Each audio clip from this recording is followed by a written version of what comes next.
after an incredible week and a half in Skukuza, we packed up our home on wheels and headed to the very south of the park, Crocodile Bridge. Our massive north to south odyssey was almost over, but not before the south of the park served up some epic sightings. Welcome to Kruger Park.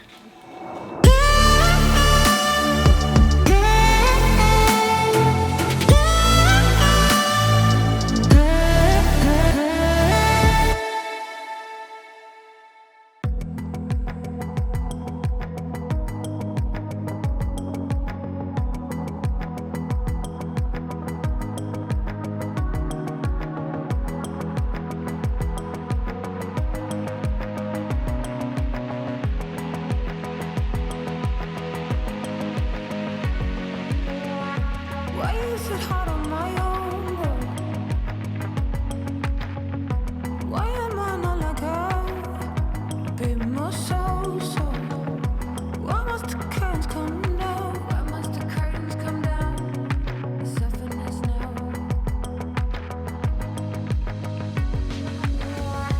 In the end, wish to leave something special. Let him talk.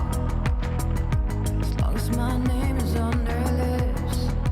Call me mysterious.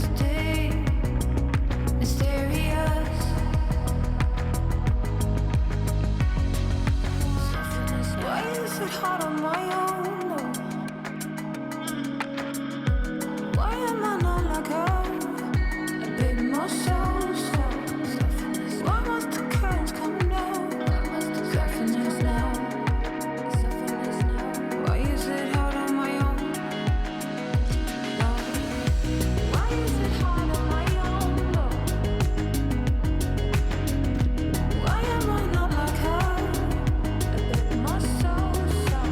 So you're not going to believe this, but we literally have a repeat of the situation we had yesterday. Completely different part of the park. We were moving down to Crocodile Bridge today. We're staying in Crocodile Bridge for the next week, right in the south of the park. But we've got a pack of wild dog yet again, and we have 4 minutes to spare, and they're busy hunting. It's just, I swear, if we could get an extra half an hour gate time, and please don't be mistaken, I exactly understand why the gate time is what it is, and I understand why they have a gate time, but we've just had really bad luck with it recently. So we've got 3 minutes. There's a pack of 1, 2, 3, 4, 5, 6, 7, 8, 9, 10, 11 wild dogs in the middle of the road, busy hunting, and in 3 minutes time we're gonna have to turn around and leave them. It's just sucks.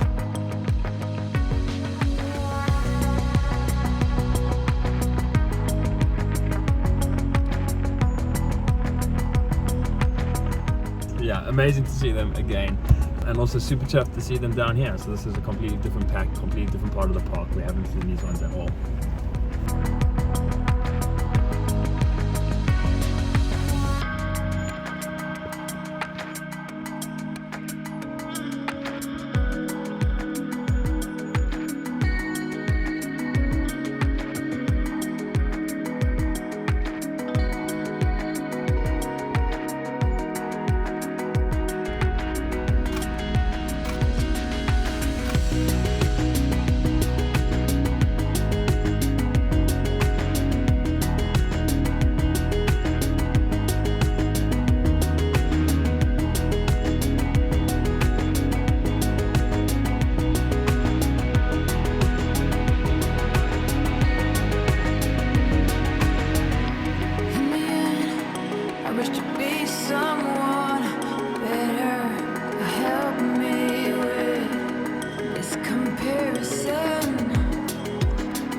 And then, to welcome us into our new camp, Kruger did something truly special again.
morning visitors in Crocodile Bridge.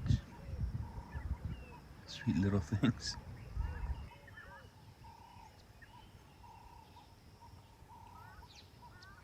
So there are quite a few of these little bushbuck that have made home in the camps. They're very shy animals naturally, and actually very aggressive. The males can be damn dangerous, but they've learnt that in the camps the predators are kept out, and they're safe if they stay in the camps. So they become very habituated to humans. So we're waiting for one of those open safari vehicles, and then we will go out into the park, and he will take us for a bushwalk.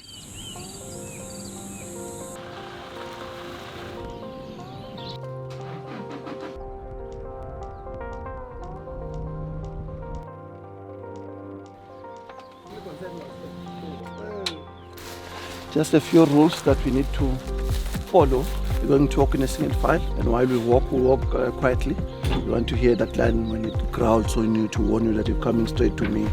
If by any chance we find ourselves in trouble there, where we get chased by one of the so-called big five, we don't run. You're making yourself a target now if you start running away from us. We're carrying live rounds here. In case it happens that we need to defuse the situation. You'll notice as we start walking here, we're not only concentrating on the big five, we look at everything. So we're walking in Kruger, which is so exciting. I see the expression when you tell them that you do walks in the parking lot. Because they think all these animals will come at you, the lions will come at you and all those. But it's the opposite. They see you, normal reaction will be to run away. You don't touch carnivores droppings. Yeah, so you do something like that. You see there, if you crush them, they look like powder. But if it was leopards or lions, they will still have a bit of hair or a bit of bones in there. But hyenas are known to digest the bones completely. So your leopard and lions, it will be 3 lobes there. You see here it's 1, 2. And they rely on the stamina, so they run for a long time. They need to grip and balance on the ground.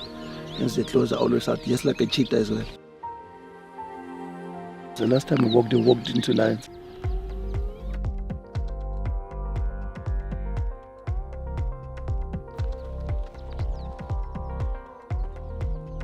So I'm told during the Anglo-Boer War, they used this to protect against infections and other things.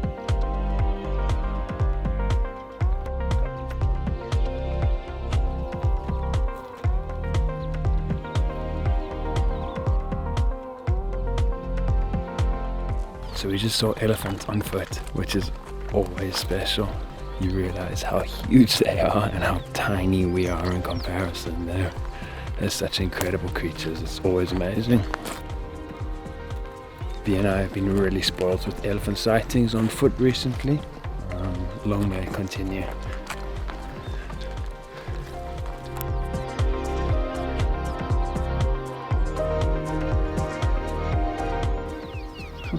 It's called fever tea or Lipia javanica, good remedy for colds and flu. You just boil it and then you cover yourself, inhale the steam. In Zulu, it's called umlahla bantu. Say for instance someone passes away far away from home. Before they can commence with a burial. So you pull a branch of this, you go to the area where the person died. Then you start sweeping the area, calling out his name. They say if you don't perform that ritual, the person won't rest in peace, he will be restless. Buffalo thorn tree or umlahla bantu in Zulu. Buffaloes, when they are under attack from lions, what they do is they reverse into this bush, inside the bush. And the lions will be scared to go in because of the thorns. Eh? Oh wow. Yeah, probably that's where the name buffalo thorn comes from. Yeah. They love using it as a shield. We just heard lion roaring, which is nerve-wracking.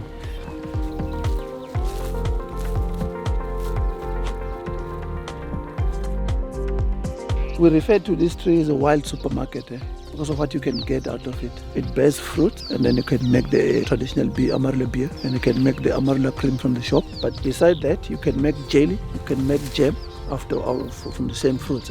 You can also drink it as a juice. They have kernels, and you can put that in the sun, and then when that is dry, you break it open. There's nuts inside. Very nice. You can eat those with spinaches and all those. 2 things that you might look at when you want to see for sure if there's a kill in that area.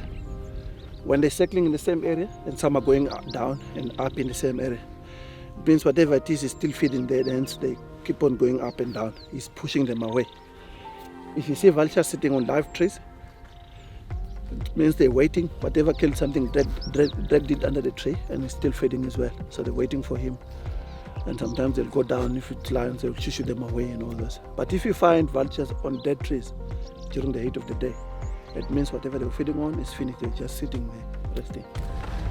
So we had an awesome bushwalk with our guides Rodney and Jacob. We saw jackal, we saw hyena, we saw zebra, we saw wildebeest, we saw elephant on foot, which is always amazing. Had some giraffe watching us. Definitely a worthwhile experience. It's probably not the best way if you want an up close big five sighting. I think it's more about the little stuff. Rodney taught us all about the trees and some of the dung beetles and lots of cool little bush stories that I've never heard before. But yeah, we had an amazing morning. It's starting to get a little bit hot now, as you can tell, I'm pretty sure. So we're heading back to camp. We'll have a nice fried breakfast. Great day. Hope you guys enjoyed it.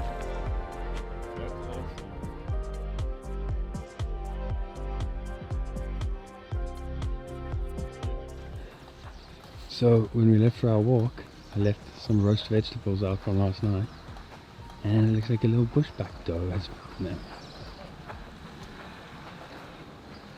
Not the worst camp intruder to have. Quite a cute one. Hello.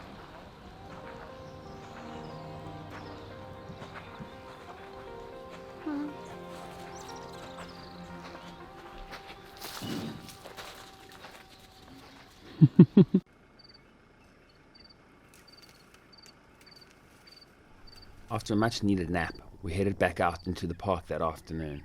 Plans were changing and our trip was extended, but our time in Crocodile Bridge was shortened. So to make up for it, we planned a full afternoon drive up to Lower Sabi. I normally hate being out in the park in the middle of the day, but sometimes you're rewarded for your dedication.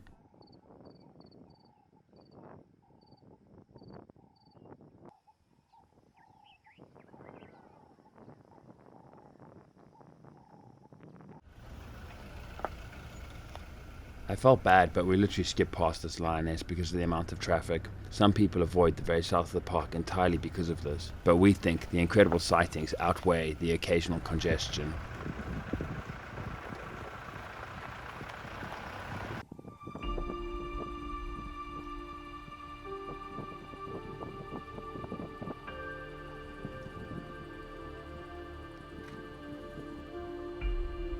Kruger was about to show us in a single afternoon how special it is.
There is a false perception that male lions somehow have it easy.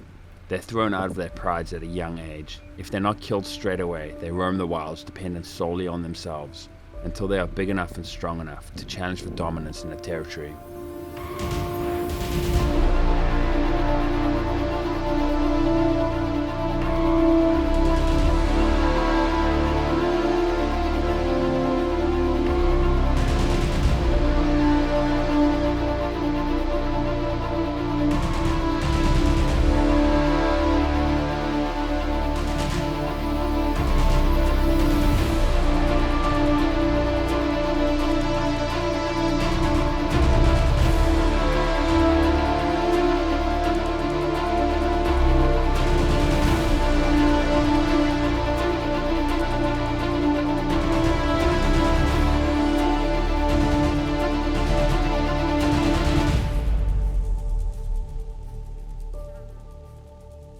For the most part, they live a short and violent life.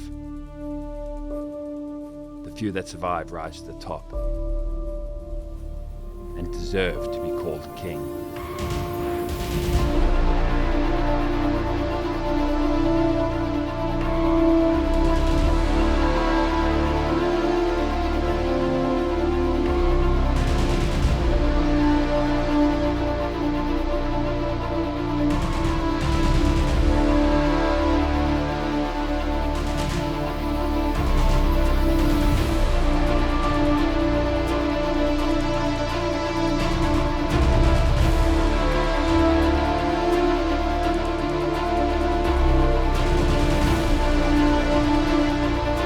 Africa is a hard, harsh and brutal place, but the wild regions are the greatest treasure we have as humankind, and it is under ever-increasing threat.